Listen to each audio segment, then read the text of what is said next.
Welcome to the Salmon Runs YouTube. Enjoy the video. In this video, I will explain how to use VWAP on Thinkorswim, only way. Open Thinkorswim, select your chart, and add the VWAP study from Studies. Choose Session Mode, set the source to typical price, and confirm defaults. Tweak colors for contrast, and save the style to reuse quickly. This gives a clean baseline for intraday price bias and trade decisions while keeping your charts uncluttered and actionable for live setups. VWAP tells you where the market found fair value during a session, so use it as your reference. When price trades above VWAP, consider bullish setups, and when below, consider bearish ones, but confirm with volume and structure. Observe the slope and distance from VWAP to judge momentum and possible mean reversion entries.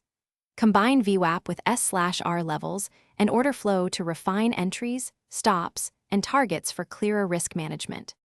If you're finding this helpful, please subscribe and like to support the channel and get more practical lessons.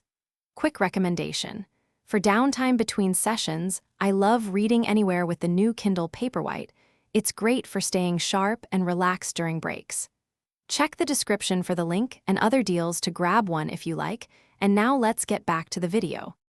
For a practical entry, wait for a pullback to VWAP near support and a confirming bullish candle, then enter with a tight stop below structure.